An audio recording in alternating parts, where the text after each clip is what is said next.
My name is James Williams Jr. This will be my last video for tonight, again, unless something else pops up. So, I want to talk to y'all about my obsession with street fighting and watching people fight on YouTube. Alright? So that I don't sound like I'm talking out of both sides of my mouth, there are more than my view in watching this shit. So everything that I've posted, you can take it with a grain of salt. Is everything that I'm about to say now, you can take it with a grain of salt. I'm one of those people who could fully straight on tell you that experience is everything. You know, and one bad experience could be the beginning of the end. If you watch my car driving to Anonymous A's house, then you'll know what I mean. But the thing about fighting, fighting is an art form in itself. It might not be the arts, but it is an art form. And when it comes down to fighting, you are subject to feel pain. It would probably behoove you to know that before you get in there and decide that you want to be an MMA or a badass. Now, I'm not a badass, but the badasses know not to fuck with me because they may take me out, but they're going with me. Simple as that. No ifs, ands, or buts. They're going with me. And when you sit here and you think about things and how things turn out, what leads a person to a fight? Generally, it's always that one person who had a problem with the same person you had, but they know that they can't fight, so they're gonna boost up this fight for you guys to go head to head in a fight that has nothing to do with either one of you except for the fact that the guy who boosted you both up don't like neither one of you, but he figured the enemy of my enemy is my friend, which is 1,000% truth. I have had this happen to me in real life. This is not no bullshit story, but I've had people who have pushed me to fighting people because they didn't like them, but they knew they couldn't beat them, but they knew that it's possible that I could because I knew martial arts. In the end, that really didn't work out for me because I beat up people for nothing. So you can be instigated into a fight, and in doing so, you have to understand it. You know, there's ramifications that come with our actions. All right, there's like total ramifications that come with our actions. Back when I used to be a bit of a street fighter, from the ages of 6 to 12, there really isn't a whole lot you can do back then in the late 70s, early 80s, and early 90s. By the early 90s, I was no longer fighting. I was like a cowering little bitch until I was attacked, like on my job and shit. If I wouldn't fight at school, but outside of school, I was a different guy. And I wasn't the same little wimpy bussy guy at school when I was outside of school. Outside of school, nobody fucked with me. Inside of school, I was the biggest target. I had the biggest red bullseye on my back because one, I'm small, and two, there were no teachers willing to step up and do the right thing. Because the teachers were scared of the students too, because the students were like fucking massive. They were bigger than the damn teachers, and most of the teachers like, yeah, kind of not gonna have to. He's gonna have to figure this one out on his own. And I generally wanted to figure it out on my own after school, because you can say what you want to me in school, and I'm a bitch out just because I was afraid of my mom. But outside of school, it's funny how when you catch somebody who's fucking with you in and out, outside of school, and they won't do shit to you while you're out there. They won't talk to you. They become the biggest bitches that ever were. So when you get into these fights, you have to understand that there are consequences. And this is why I tell people, if at all possible, do not kick anybody with it down. You've beaten them. They're done. There's no need to be merciless. Unless that motherfucker is a bully that has been merciless with you at every crack and turn. And here's the thing. If you've never had your ass kicked, then you don't know how it feels to be on the bottom. My big sis used to whip my ass all the time, which prepared me for every real fight that I've ever had, because all the kung fu in the world couldn't prepare me for that fucking windmill. But she toughened my ass up enough to the point where I couldn't really get my ass beat by anybody, except for her. She knew all my tricks. Until I was about 15 years old, she knew all my tricks. The thing about fighting is not something that you take lightly.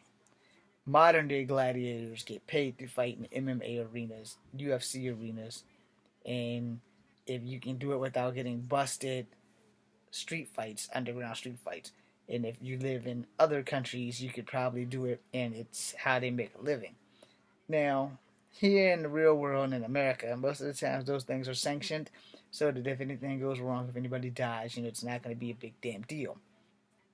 Now, back in the old days when fighting, you had to sign a death waiver, and if you were killed, then the person who killed you in a street fight wouldn't be held responsible for it, which I would gladly recommend we bring those back. It would wipe out half the population of people who just all out think that they're badasses. And then, like I said, my dirty addiction is that I watch these fights all the time. I'm giving you guys the business. Because anytime you scroll down all these things, you're bound to find Kung Fu Havoc #2 on there somewhere with me like this. Yeah. Now, I shouldn't support this shit, but I'm not gonna lie, I do. I watch this shit all the time. When I get done playing my game tonight, it's almost guaranteed that I will watch some girl fights or some fights or some shit or somebody fucking up somebody else because I can. And I also watch car wrecks that leads to fights and shit. I don't really have discrimination as long as there's a fight involved. And I love watching hockey because someone's always going fisticuffs. So what I'm saying basically is, if you're going to fight, as long as you are grown enough and man or woman enough to deal with the consequences of your actions, that's fine. Earlier today or last night, I posted a video about the things you don't do. Alright? Prime example. Somebody had an incident in a store and they was recording them going in and fucking up the clerks. I don't know where they were, but it was a dude with dreadlocks who went in and recorded it and watched these ladies beat these other ladies in front of their kids and then roll the fuck out. Now again, as with most of these fights, most of the video don't get recorded from the beginning. You generally only get it recorded like midway in. So, you don't know who's in the right and who's in the wrong. And I honestly truly don't care because it's entertainment. But if you are busted because you decided to go, I'm gonna go and record this shit. Watch this. You got, matter of fact, here, you take the camera. I'm gonna go in here, beat this ass hat up, and then I'm gonna murk the fuck out. Don't put your name. Don't throw up your gang signs. What is it? I'm not in the gang. Anyway, don't throw up your gang signs, and more importantly, do not show location or landmarks because the cops also watch this shit. They're watching this video of me telling you not to do this shit right now. But people are ignorant. We are. We are ignorant and we get addicted to the 5 minutes of fame and we just keep going. But like I said, if you're not willing to take the consequences of your actions, you probably shouldn't go behind your friends recording them throwing people a beating or anything because that's just not a good idea at all. And if you're willing to do that, then you need to be willing to take the consequences of your actions. If you're willing to go and throw your freedom away to prove a point, get that shit sanctioned. So like, look, let's settle this like men. Let's go get some boxing gloves and put on a boxing match in the neighborhood so that everybody can watch. If people place their money, that's not on you, that's on them. So they can go to jail for the gambling and you can't. Your only mission when you get in there is to hit the guy across the ring with bad intentions. That's it. And I say this, I know a lot of my senseis will not agree with me. They will probably be mad since Mr. Ennis is rolling in his grave and everyone else who's ever taught me is MIA except for my only female sensei. She'd probably be burning mad at me. But I'm going to say this, because as a martial artist, it is not always the best thing to do to make might right. As a small man like me, I don't have that choice. Most people are bigger than me and they're stronger than me.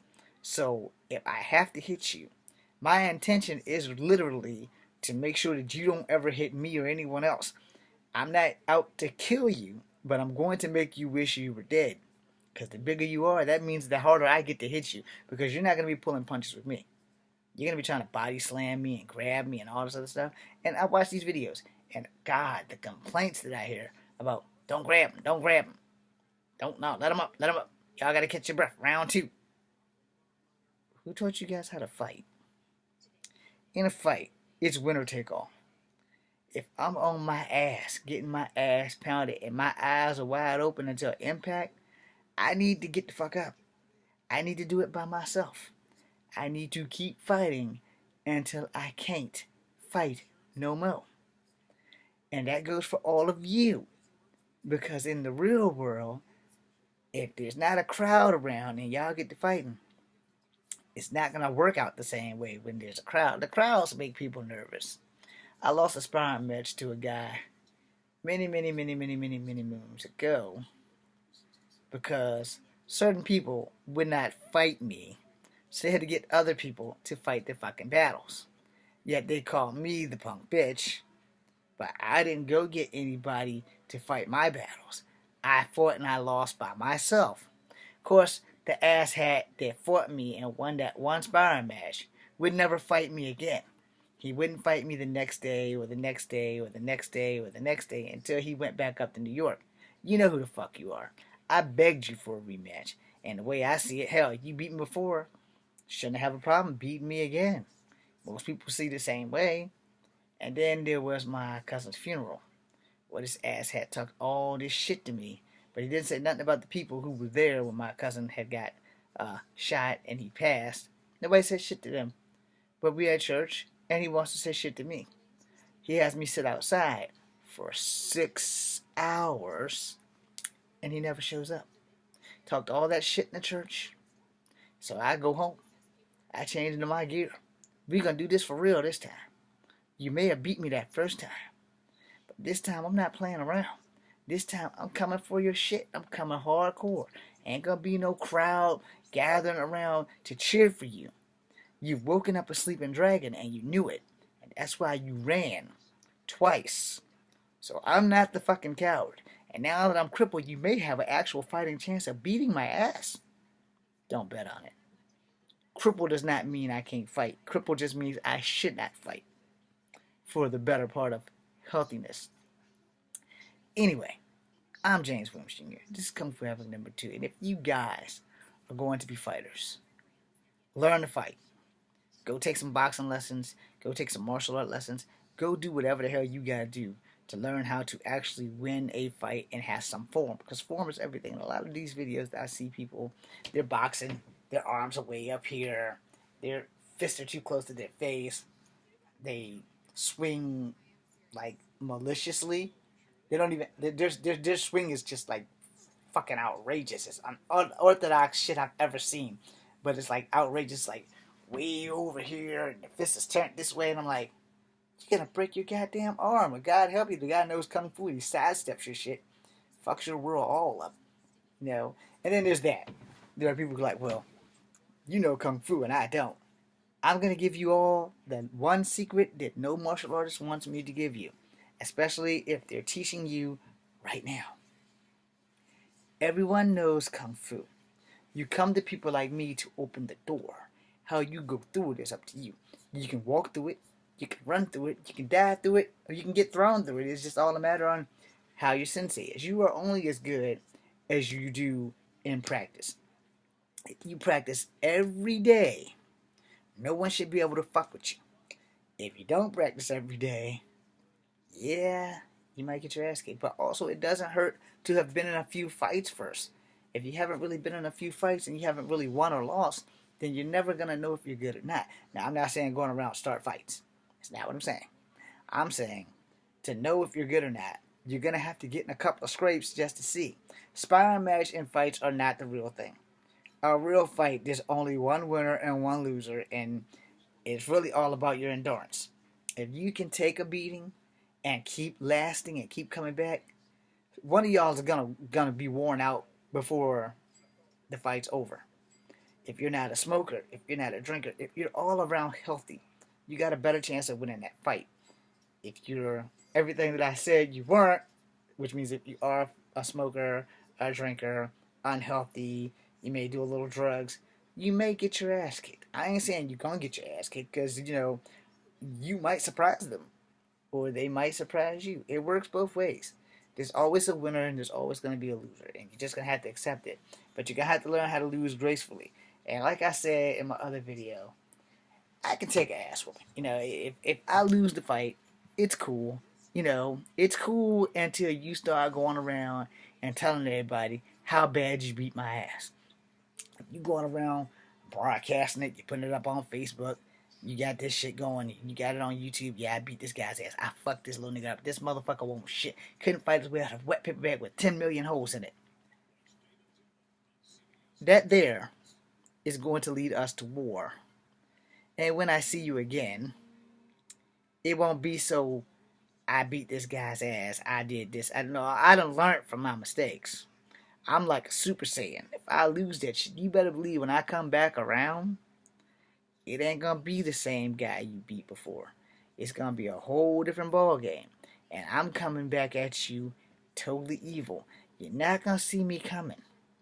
That's a mistake right there. You won't sleep well. Because you will be worried about when the fuck I'm gonna show up to fuck up your day. The question is, will I be fucking up your nightmares as well? Because you're gonna know. Is I'm only gonna say one thing. And it's like, okay, you beat my ass, and everything would have been fine had you not got up here and do what I'm doing now, posting it up on Facebook and posting it up on YouTube and shit. And now I got 75 people, 80 people, 95 people all in my town telling them or picking on me on how bad you beat my ass. Well, now I got to come and fuck you up because male pride done kicked in, and instead of me walking away, which I would have if this wouldn't have got on video and shit, now I gotta go and do what I gotta do, and I gotta make you suffer, and I'm going to. And this time, when I beat you, because you beat me the first time and bragged about it, there won't be much more walking away for you when I'm done. Because I'm going to break every bone in your body. From your neck to every vertebrae in your spine. Everything's getting done. Now, nothing has happened to me, so you don't have to worry about any of that. But I'm just letting you know, I'm putting that out there so that when somebody decides to get a raw up their ass and decide, hey, let's go fuck up James, you have been warned. This is Kung Fu Africa number 2. Be seeing you.